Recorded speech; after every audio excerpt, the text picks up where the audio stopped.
In the middle of the desert, a very young child wanders around while sucking on a human finger. Meanwhile, Wyndham arrives at the desert on his car. He also wanders around and even goes as high as he's capable to find the perfect spot to take pictures of the oncoming eclipse. After a few hours of waiting, he manages to take some incredible photographs and gets ready to leave. On his way back to the car, he's shocked to see a kid crying under the small shadow of a tree. Wyndham asks him a few questions to learn the boy is lost and he lost his parents. He volunteers to help him find them, and when he helps the boy up, he notices his hand getting extremely dirty. The boy starts walking further into the desert, ignoring Wyndham when he says they should go the opposite way to his car. Wyndham decides to follow him as he keeps asking questions, but the boy won't answer any of them. After a few hours of walking, the boy asks for soda, and Wyndham shares his water bottle. He notices there's no phone service in this area and puts his arm around the boy to make him go back, but the kid snaps and pushes him off before running away. When he's far enough, he smirks at Wyndham, then continues to run. After noticing all his water has been spilled on the ground, Wyndham goes back to look for his car. However, he's truly lost and can't get his phone to work. When night falls, Wyndham tries to find shelter against some rocks, but he can't sleep because he hears a weird noise. He decides to follow it and finds a bunch of bottles hanging on branches plus a woman singing at the bottom of a canyon. Wyndham takes a closer look and is surprised to discover there's a whole house down there. There's a ladder nearby, so he goes down, moving carefully to avoid falling. Eventually he makes it to the house and knocks, although nobody answers. Wyndham goes inside anyway and finds Alina cooking. When he asks for a phone he can use or some directions, Alina explains she doesn't have a phone and shares some food. No matter what he asks, Wyndham doesn't get any more answers from her. He isn't hungry and only drinks some water, so Alina eats his serving as well.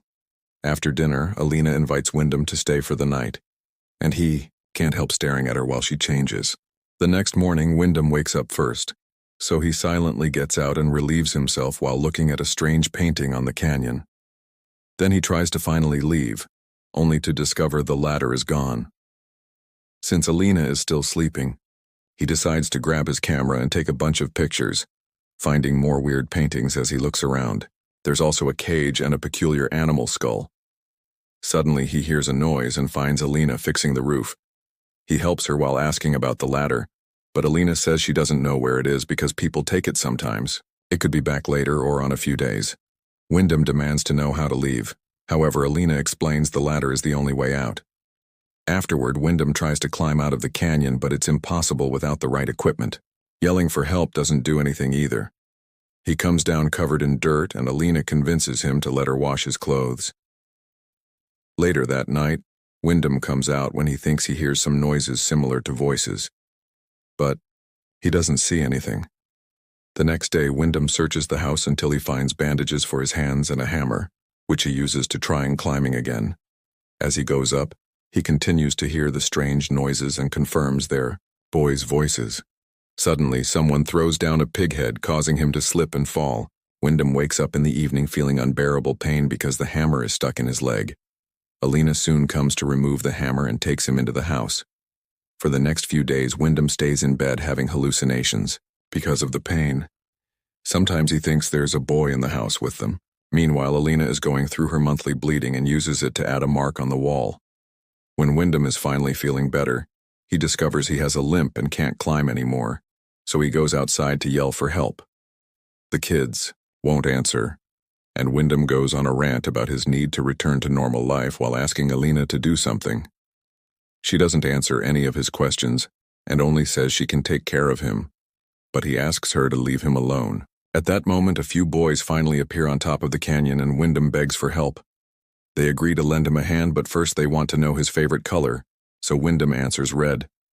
The boys then leave for a few hours and Wyndham hides in the shadows from the melting sun, looking at the things in his wallet while missing his old life. When the boys come back, they throw some rope for Wyndham, who ties it up around his body but doesn't hear a boy say he should have chosen blue. With Alina watching from the window, the boys start pulling Wyndham up, but they stop midway.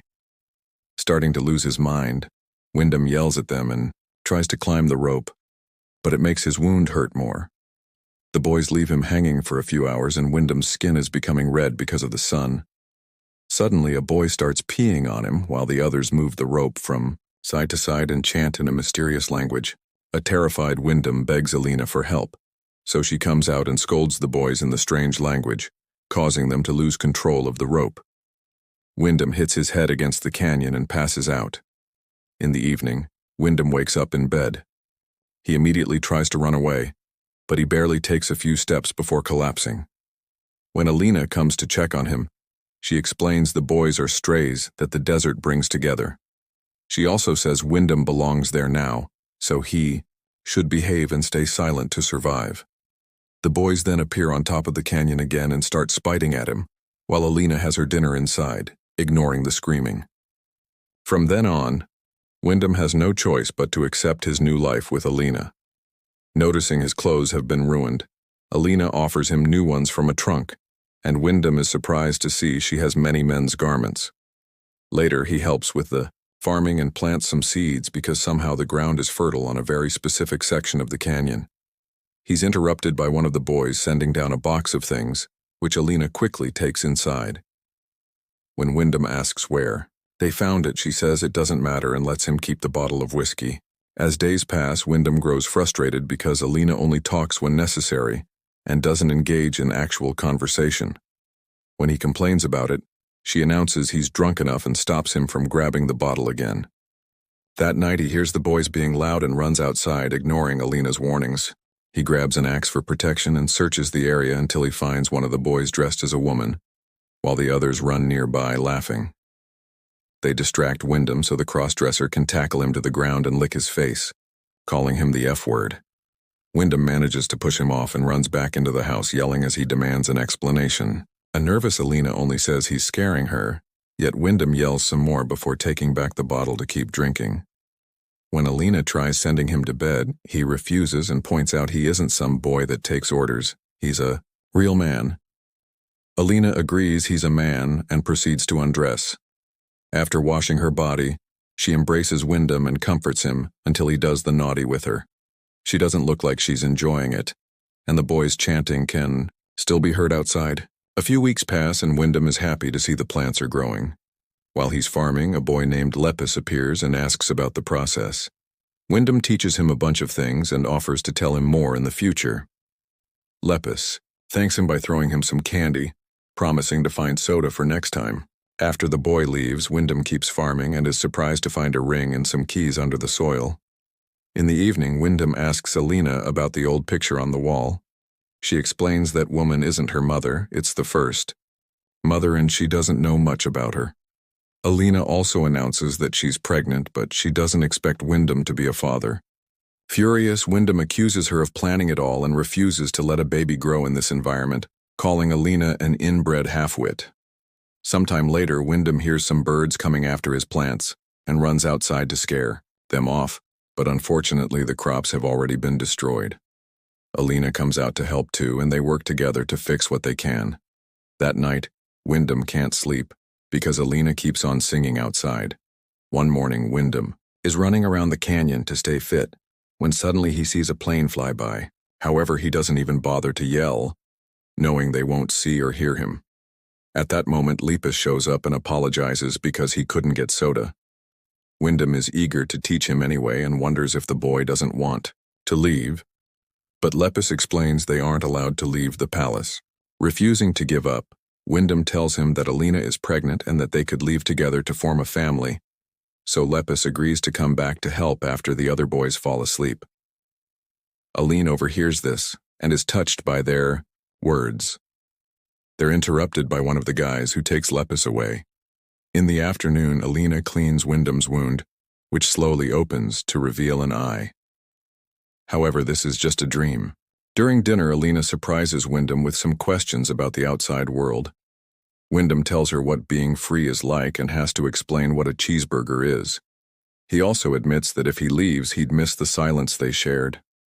In return, he asks her about her life, so Alina shares that Mother told her they live in the desert because out there lives a mirage, meaning it's not real. To change her mind, Wyndham brings his camera and shows her the pictures of the eclipse. He accidentally plays a very short video he took in the car with music coming from the radio, and since Alina never heard music before, she laughs and asks him to play it over and over. That night, Wyndham dreams of flames and the boys, chanting. In the morning, Alina comes out and cries out in grief when she discovers Lepus's dead body hanging above them. She starts yelling at the boys in the strange language, but she does say in English that this is not what brothers do. Wyndham tries to comfort her, but Alina pushes him away, blaming him for the death of her boy. While Wyndham realizes many of the boys are her sons, Alina beats him up with a wood plank. For the next few months, Wyndham is kept inside a cage, and Alina only approaches him to bring him food. Whenever he sees the boys on top of the canyon, he tries to get their attention, but they ignore him. One day, Wyndham is excited to see a hiker passing by and asks her to save him, so the woman leaves to find help. Unfortunately, the boys find her first and quickly kill her, causing Wyndham to have a breakdown. He keeps hitting and shaking the cage, yet Alina pays him no mind. One night, all the boys descend into the canyon, and one of them gives Wyndham a peach, which he eats in tears. Afterward, a ritual begins. The boys dance around a fire, and Alina calls them sons and brothers. She also breastfeeds a boy regardless of his age. Then she covers her eyes with leaves, and the boys put a bedsheet over her head before pouring blood on it. Seeing all this, Wyndham finally understands what's going on. The boys bring innocent hikers to the canyon so Alina can manipulate them into doing the naughty, and she can give birth to more boys. This is a cult started by the first mother, and the blood marks on the wall indicate there's been a few mothers since then. That's why the current group of boys is formed by either Alina's brothers or her sons. The men are then killed and buried in the ground, explaining why that small area is fertile and Wyndham found items buried there. Later, when Alina brings Wyndham a blanket, he tries to convince her he'll behave and promises to give her as many babies as she wants. He also offers to educate them and be a real family. He uses romantic words to try to manipulate her, but she doesn't fall for it, saying he never had a choice and he's nothing but a seed. She's only keeping him in the cage until the baby is born in case anything goes wrong. Sometime later, Alina wakes up in unbearable pain from the contractions. She feels something is wrong, so she runs outside to release Wyndham, explaining it was never like this before. Wyndham agrees to help her, but as he walks her back to the house, he sees the boys on the canyon and the ladder back in place. He immediately runs toward his salvation and drops Alina, who gives birth on the ground.